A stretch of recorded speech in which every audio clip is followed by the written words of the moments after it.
ఓం శ్రీమాత్రే నమ. నా పేరు మురళీధర శర్మ. నేను హైదరాబాద్ పుప్పాలగూడ మణికొండ ప్రాంతంలో ఉన్న గోల్డెన్ టెంపుల్ వద్ద నివాసం. ఈరోజు నేను ఈ వీడియో ద్వారా సనాతన ధర్మానికి సంబంధించి, ప్రత్యేకించి హైందవ ధర్మానికి సంబంధించినటువంటి సమాజం ఎదుర్కొంటున్న ఒక సమస్య, దాని గురించి జ్యోతిష్యం ద్వారా ఏదైనా పరిష్కారం తెలుసుకోవచ్చా అనేది చెప్పే ప్రయత్నం చేస్తాను.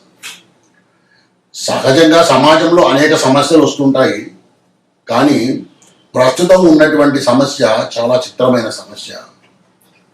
పిల్లలకు పెళ్ళిళ్ళు కావటం లేదు, లేదా చాలా ఆలస్యం అవుతున్నాయి అని. ఒకానొకప్పుడు ఈ సమాజము బాల్య వివాహాలతో బాధపడితే ఇప్పుడు వృద్ధ వివాహాలతో బాధపడుతుంది.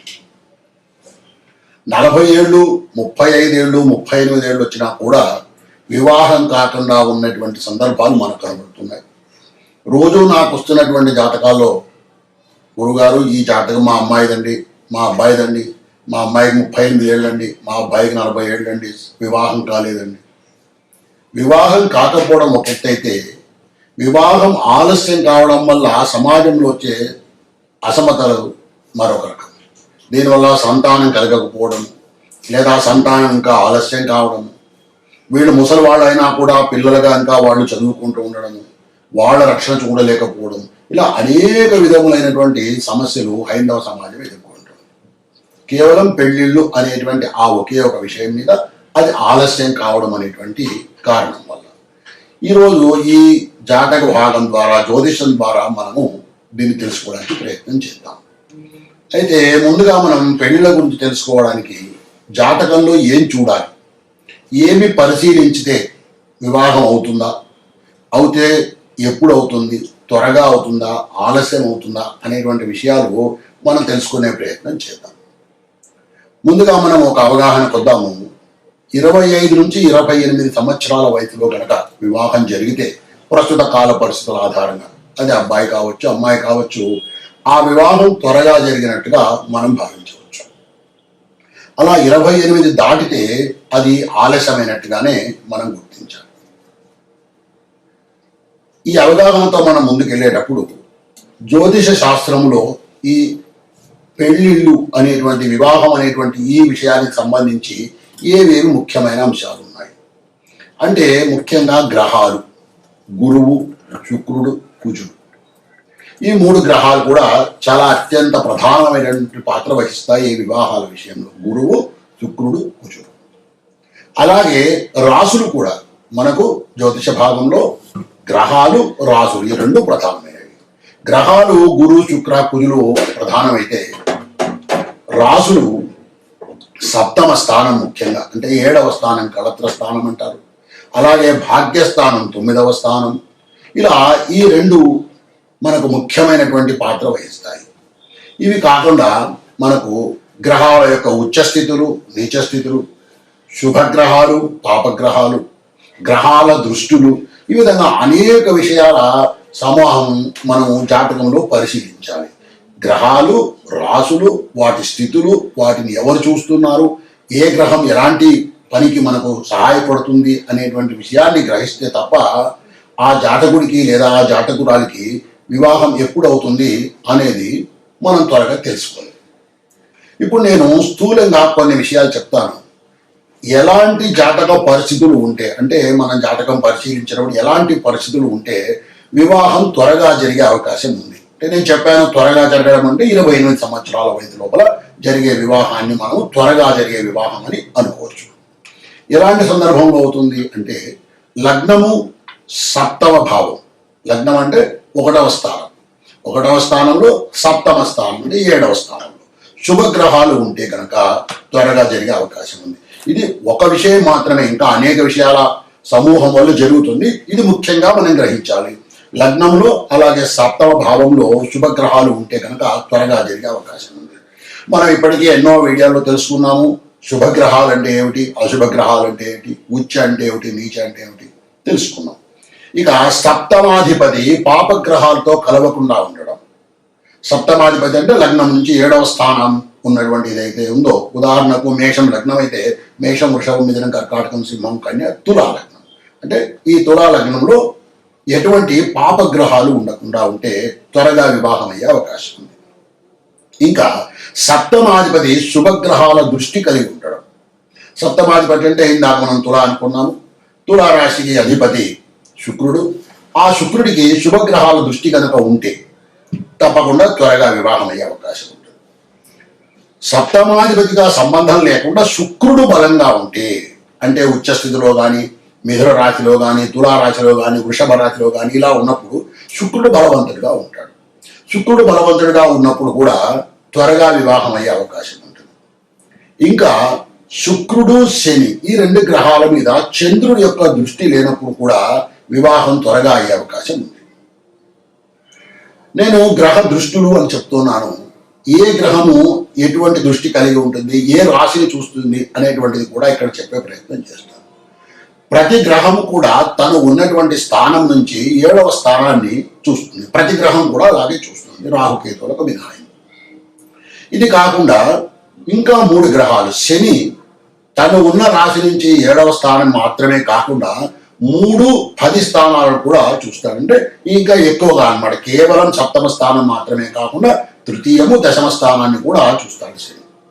ఇక కుజుడు తను ఉన్నటువంటి ఆ రాశి నుంచి 7వ స్థానాన్ని కాకుండా మరి 2 స్థానాలను కూడా చూస్తాడు. అంటే 4వ, 8వ స్థానం, అంటే 4వ స్థానము, 8వ స్థానాన్ని కూడా చూస్తాడు. గురువు తాను ఉన్నటువంటి రాశి నుంచి, తను ఉన్నటువంటి స్థానాన్ని నుంచి 5, 9 స్థానాలను కూడా చూస్తాడు. అంటే 7వ స్థానం చూస్తాడు. అది కాక 5, 9 స్థానాలను కూడా మనకు చూస్తాడు. ఎందుకు ఈ దృష్టి యొక్క అవసరము ఏమిటి, దీని యొక్క ప్రాధాన్యత ఏమిటి ఇప్పుడే తెలుసుకున్నాము.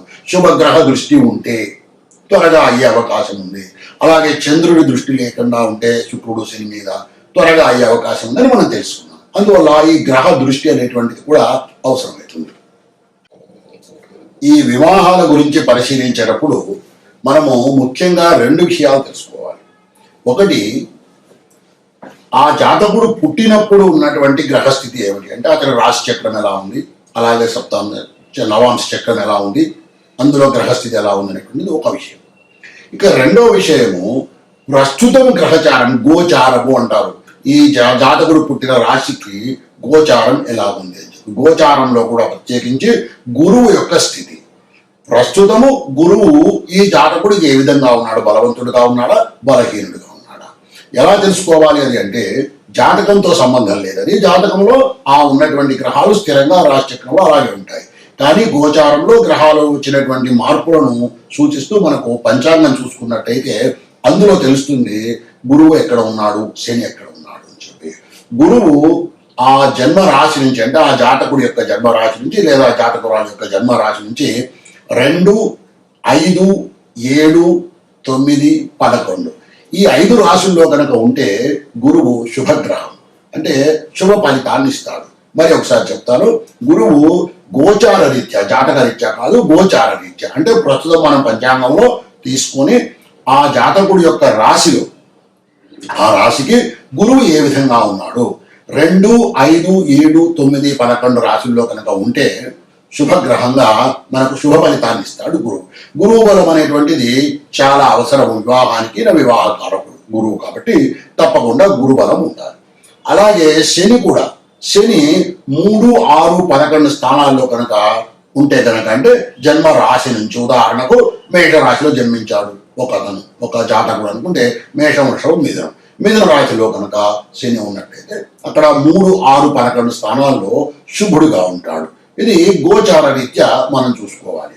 అంటే ఒక వ్యక్తికి, ఒక అమ్మాయికి కానీ అబ్బాయికి కానీ వివాహం అవుతుందా అనేటువంటిది తెలుసుకోవాలి అంటే జాతక రీత్యా చూడాలి, గోచార రీత్యా కూడా మనము తప్పకుండా గ్రహస్థితిని పరిశీలించుకోవాలి. ఇంకా శుభగ్రహాలు వక్రగతిని పొందకుండా ఉన్నట్టయితే త్వరగా వివాహం అయ్యే అవకాశం ఉంటుంది.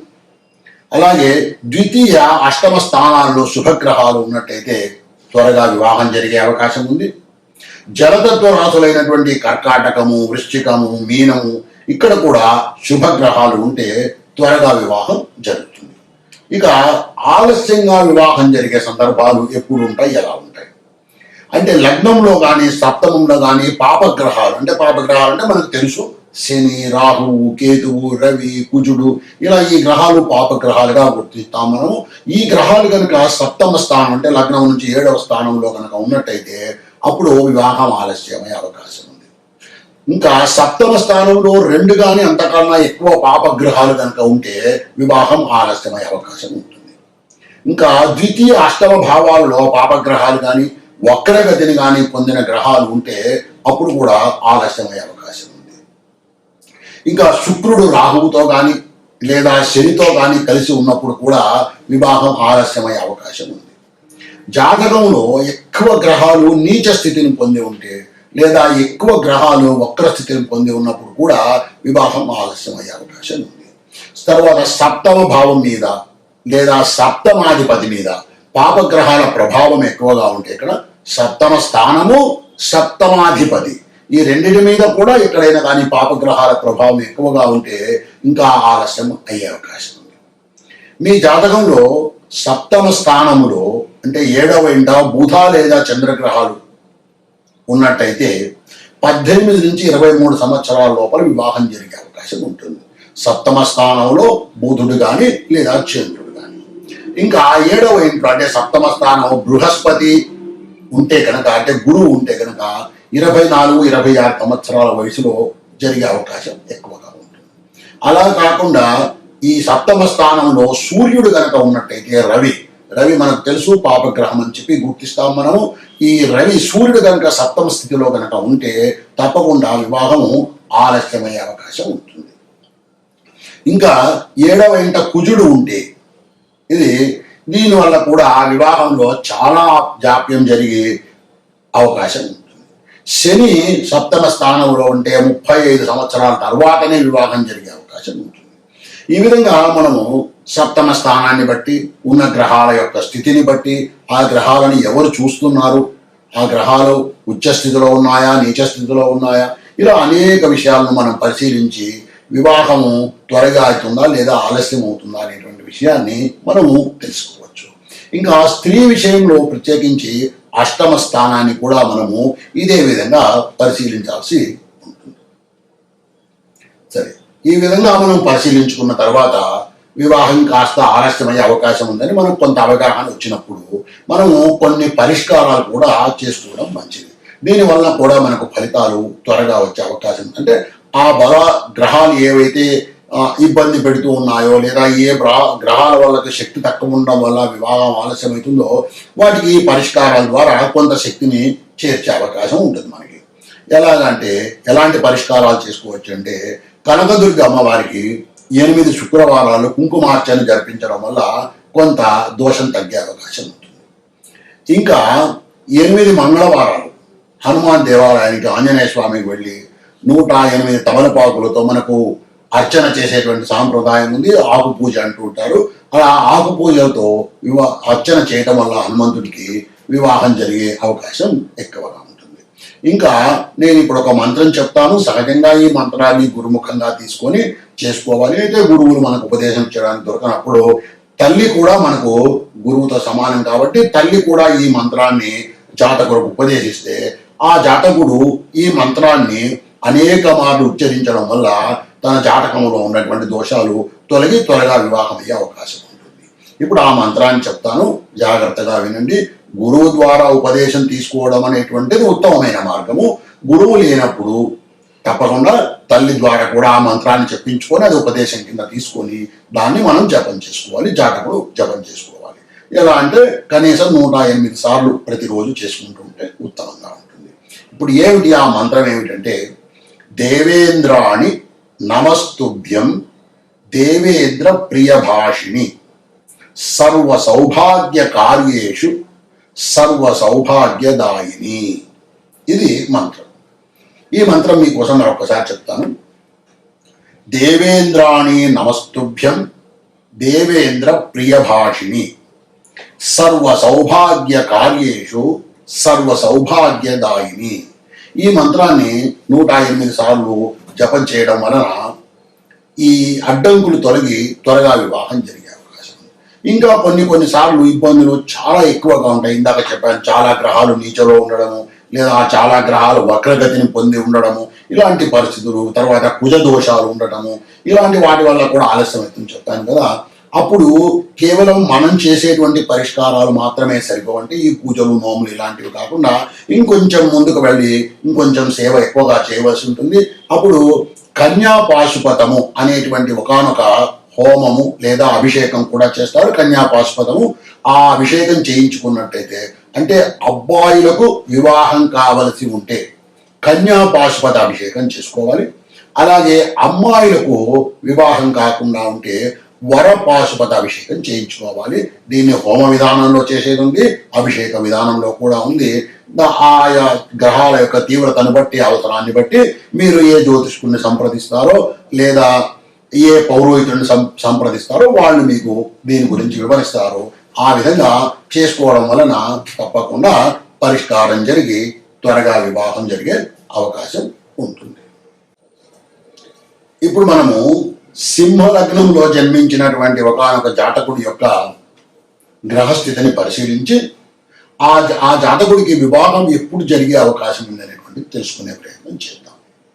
మనం పరిశీలిస్తున్నటువంటి జాతకుడు సింహ లగ్నంలో జన్మించాడు.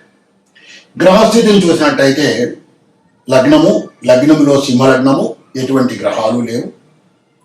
వృశ్చికంలో రాహు ఉన్నాడు, మకరంలో చంద్రుడున్నాడు, కుంభంలో శని ఉన్నాడు, మీనంలో కుజుడున్నాడు, మేషంలో శుక్రుడు, వృషభంలో కేతువు, మిథునంలో రవి బుధులు, కర్కాటకంలో గురువు ఉన్నాడు. వ్యయస్థానంలో కర్కాటకంలో గురువు ఉన్నాడు. ఈ విధంగా మనకు 12 రాశులలో గ్రహాలు సమంగా అన్ని రాశులలో కూడా కాస్త అటుగా ఉన్నాయి. బాగా మనము ముందుగా లగ్నాన్ని పరిశీలిస్తాం. లగ్నాన్ని పరిశీలించడం కూడా సింహలగ్నము. ఈ సింహ లగ్నంలో ఎటువంటి గ్రహాలు లేవు, పాపగ్రహాలు కానీ శుభగ్రహాలు కానీ లేవు, కాబట్టి ఇబ్బంది ఏం లేదు. కానీ ఈ సింహ రాశికి 7వ స్థానము నుంచి శని గ్రహ దృష్టి ఉంది, పాపగ్రహ దృష్టి.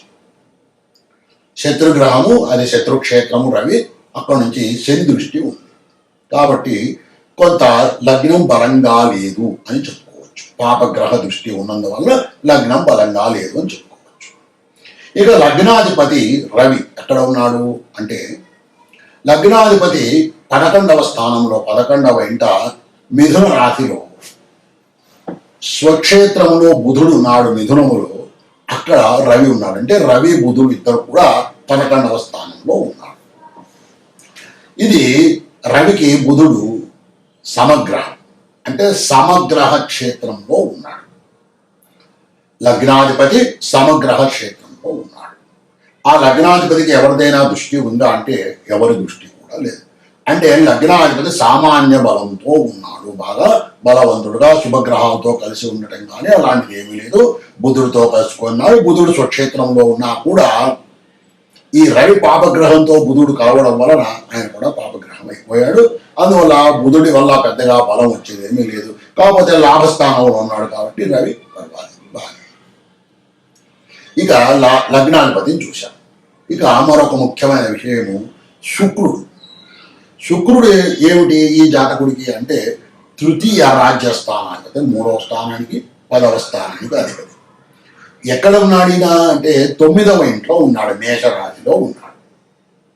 మేషరాశికి ఎవరు అధిపతి? కుజుడు. అంటే శుక్రుడు సమగ్రహ క్షేత్రంలో ఉన్నాడు. వేరే గ్రహాలు ఏమైనా కలిసి ఉండటము అలాంటివి ఏమైనా ఉన్నాయంటే ఏమీ లేవు. గ్రహాల దృష్టి కూడా ఏమీ లేదు. అంటే శుక్రుడు సామాన్యంగా ఉన్నాడు, అత్యంత బలవంతుడుగా ఏమీ లేడు. కాబట్టి శుభక్షేత్రంలో, మంచి క్షేత్రంలో ఉన్నాడు. ఇక 7వ స్థానం అంటే లగ్నాన్ని పరిశీలించాము, శుక్రుడిని పరిశీలించాము. 7వ స్థానం, 7వ స్థానం ఏమిటి లగ్నానికి అంటే కుంభం. ఇది సింహరాశి. సింహం, కన్యా, తుల, వృశ్చికం, ధనుసు, మకరం, కుంభం. సింహలగ్నంలో జన్మించాడు కాబట్టి ఈ సింహలగ్నానికి 7వ స్థానం కుంభం అవుతుంది. కుంభానికి అధిపతి శని స్వక్షేత్రంలో ఉన్నాడు. శని పాపగ్రహము స్వక్షేత్రంలో ఉన్నాడు కాబట్టి ఒక పాపగ్రహము 7వ స్థానంలో బలవంతుడుగా ఉన్నాడు. అంటే సప్తమ స్థానం కూడా బలహీనమైపోయింది. ఇక్కడ గురువు వ్యయంలో 12వ ఇంట ఉన్నాడు. కానీ ఇది కర్కాటక రాశి, చంద్రుడు అధిపతి, మిత్రక్షేత్రం. అంటే కాస్త గురు బలము బాగానే ఉన్నట్టుంది. ఇక కుజుడు అష్టమ స్థానంలో ఉన్నాడు.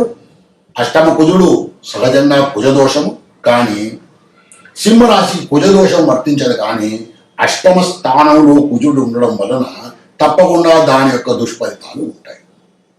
ఇప్పుడు మనం సమగ్రంగా పరిశీలించినట్టయితే, ఒకసారి మరలా అవగాహన చేసుకున్నట్టయితే, లగ్నము సాధారణంగా ఉంది, ప్రత్యేకంగా శుభగ్రహ దృష్టి లేదు, పాపగ్రహ దృష్టి, శని గ్రహ దృష్టి ఉంది. కాబట్టి లగ్నం కూడా బలహీనంగానే ఉందని చెప్పుకోవచ్చు.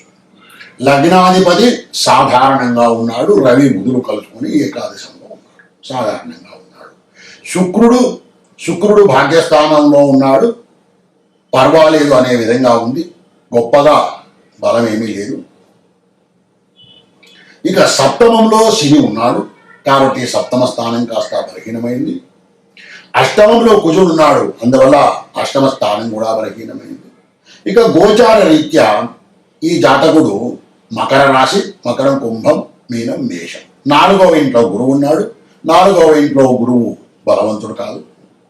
అందువల్ల ఈ విధమైనటువంటి గ్రహస్థితిని పరిశీలించినప్పుడు తప్పక ఈ జాతకుడికి వివాహం ఆలస్యమయ్యే అవకాశమే ఎక్కువగా ఉంది.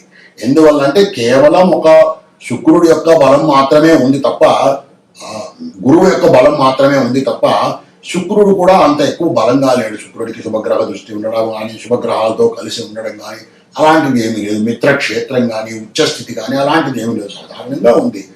కాస్త గురుబలమే బాగా ఉంది. జాతక రీత్యా మిత్రక్షేత్రంలో ఉన్నాడు, కానీ వ్యయస్థానంలో ఉన్నాడు, అయినా కూడా కాస్త గురువే బలవంతుడు. కాబట్టి ఇక్కడ మనము ఈ జాతకుడు శుక్రుడికి ప్రత్యేకించి కుజుడికి ఈ రెండిటికి తగిన విధంగా పరిష్కారాలు కనుక చేసుకుంటే గురుబలం బాగా ఉంది కాబట్టి వివాహం అయ్యే అవకాశం ఉంది. అయితే ప్రస్తుతం ఉగాది వరకు మనము ఈ గురువు మేషరాశిలో 4వ స్థానంలో ఉన్నాడు కాబట్టి గురువు గోచార రీత్యా బలవంతుడు కాదు కాబట్టి కాస్త ఆలస్యం జరగచ్చు. ఏమైనా సంబంధాలు రావటం పోవటం ఇలాంటి జరుగుతూ ఉండొచ్చు, కానీ తప్పకుండా వివాహం త్వరగానే జరిగే అవకాశం ఎక్కువగా కనపడుతుంది.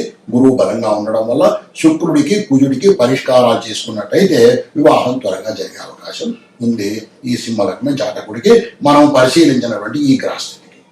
ఓం శ్రీమాత్రే నమః.